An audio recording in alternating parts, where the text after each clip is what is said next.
Do divination tools really work when you're paranormal investigating? Let's find out.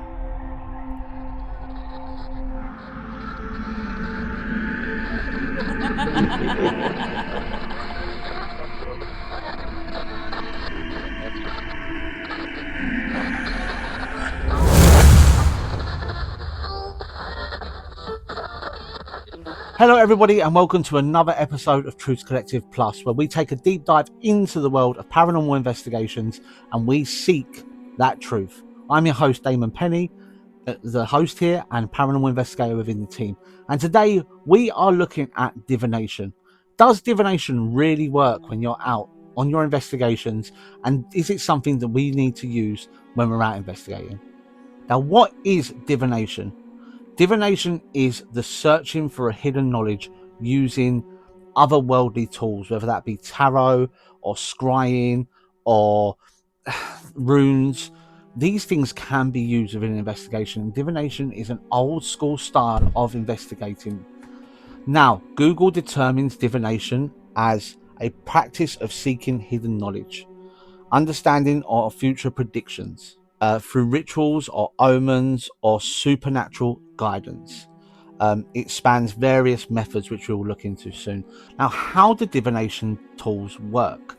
Basically, the way in which I know that they work and the way that I determine that they work is spirits channel energy through divination tools. For instance, if you're holding dowsing rods or a pendulum, or even through a Ouija board, which is classed as a divination tool, the spirits use the energies that are around them to manipulate the tools that you are using. The same with runes. The spirits will then determine you and the way that you throw the runes. Now, there are different ways in which to use divination. Anything from actual handheld objects like your divination rods, pendulums, and Ouija boards. There are also predictive divination tools that you can use, i.e., your tarot cards or some form of crystal ball. And there are also divination tools in which are determined by the user. For instance, scrying, whether that be water scrying or mirror scrying. This is something that's then used by the user themselves. So it's not something physical that they can touch, but it's something they can do to then bring that divination through. So now, there are different types of divination out there. Now, according to Google, there are three types. There's inductive, interpretive, and intuitive. Like we said before, the different ways in which you can use divination. Now, inductive is reading non-human, natural, or artificial phenomena. So, cloud formations, runes, reading of tea leaves. That's what inductive divination is. These sort of things you can use within your investigation, but I would say not to. These are very interpretive by the person doing the divination. Now, interpretive is using complex devices that rely on practitioner's skill and intuition to decipher a meaning, i.e., casting runes or using tarot cards. These are a great bit of kit to use when you're out on investigation. It's a very old school way of investigating. You use your tarot cards and your runes to predict what's going to happen later on in the investigation. It's something that has to be done with an advancement, for instance. So if you are going to cast runes or cast tarot cards, do it for something that's going to happen in the future within your investigation. Try and make sure that these divinations are being used to determine later on in the investigation. Because don't forget, when you use tarots and when you use your runes, they can bring out past and present readings. So intuitive is another divination, or a broken down part of divination. This is relying on direct psychic operation or reception, such as clairaudience and interpreting dreams.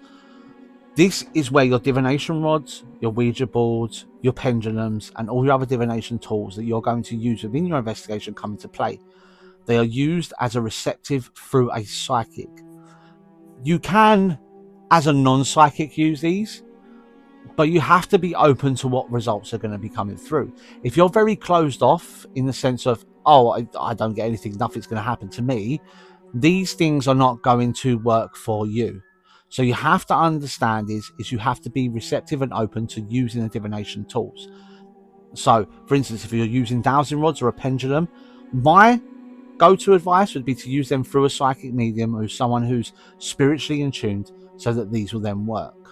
So the different methods to divination as well also come into play. So you have cartomancy. This is using tarot cards or standard playing cards to determine psychically the energies that are around you. Normally with tarot cards, it is like a past, present, future sort of thing. Tarot cards are very, very, like, you can get very much into them and how they work and so on and so forth. Me personally, I wouldn't be able to tell you because I've never studied or used tarot cards or been anywhere near a tarot cards and used them myself. But this is something that I would use before an investigation to be able then to determine what's going to happen later on in investigation. But don't let that sway what's going to happen. Don't let that tarot card reading or that room reading then sway your investigation in a certain way. Make sure you're investigating to the best of your abilities. You're not letting it sway your investigation. Then you have astrology. Now this is another way of, it's almost like psychic reading using signs from the stars and using the placement of planets and so on and so forth. Once again, sort of like a forward method of doing and using within your investigation. Scrying. Now, scrying is an amazing bit of kit you can use within your investigation. The only problem with scrying is it's very much seen through the person's eyes that's doing it. Mirror scrying or water bowl scrying are very great bits of old school ways of investigating within your investigation. You would use a mirror or you would use a bowl of water. The person would then stare in it and disperse their energies into the product that they're using, and they would get a visual back of either that would be like some sort of forecast or some sort of spirit communication, or they would see their reflection change. This is where scrying is very, very good because the person who's doing it is experiencing it, but at the same time it's not sort of like a team sort of banded way of investigating because it's only experienced by that one person. Pendulums. Now this also comes into the analogy of Ouija boards or talking boards because they run on the same sort of principle or theory.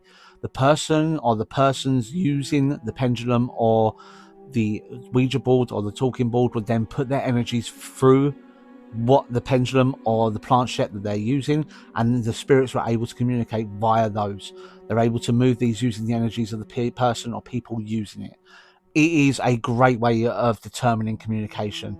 Now, there is a lot of scrutiny behind it, but at the same time, I've used both pendulums and I've used both Ouija and talking boards as well. And some of the evidence that you get from these are absolutely amazing. Absolutely, absolutely amazing.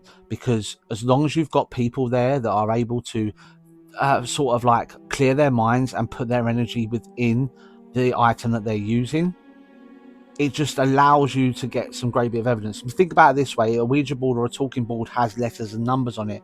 As long as that spirit is able to spell, you can ask intricate questions. You don't have to ask yes/no questions either. You can ask them to spell certain things, how many spirits are in the room.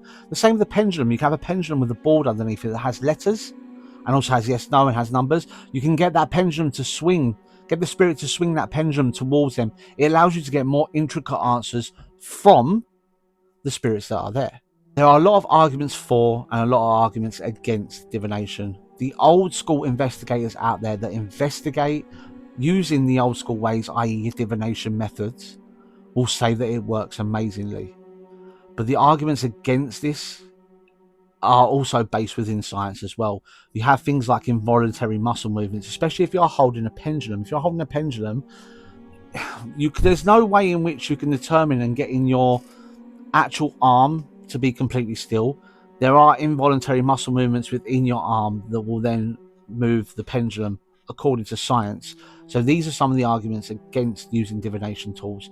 The fact of you also, when you're using a Ouija board or a dowsing rods or a talking board, you can't physically determine whether the person using that is actually moving it themselves or if it's the spirit moving it themselves.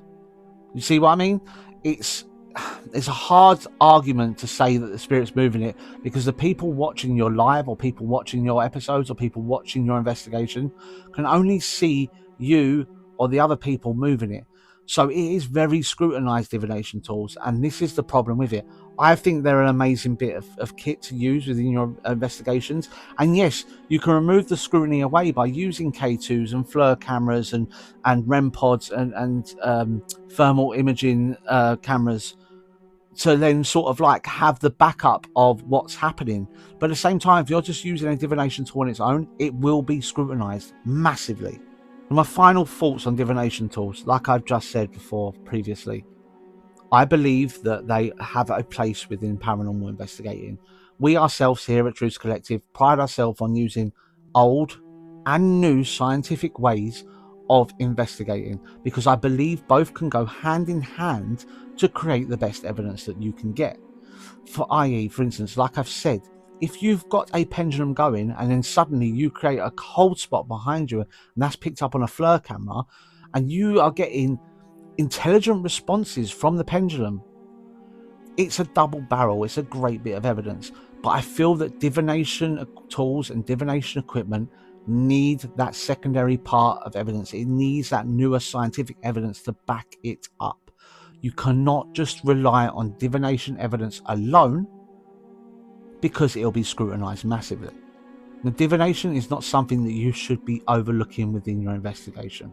It's definitely something that should be used to your capabilities, a tool in the tool belt of your investigation way of doing things. Yeah, it's definitely not something that should be put to one side. I understand there are teams out there that are solely based on the new age way of investigating, where science comes first. That's a great way to investigate, but use divination in conjunction with new scientific ways of investigating to double up on your evidence. It is an absolutely fantastic way to double up on your evidence. Now, guys, if you really do enjoy this sort of content and you want us to do a video on anything out there, or if you want me to cover any sort of subject, then please comment down below. Hit that like button, hit that subscribe button, and hit that thumbs up button, because we have weekly videos coming out now for you guys, for you to enjoy. From us here at Truth Collective Plus, and from all the team and myself, please remember to keep searching for that truth.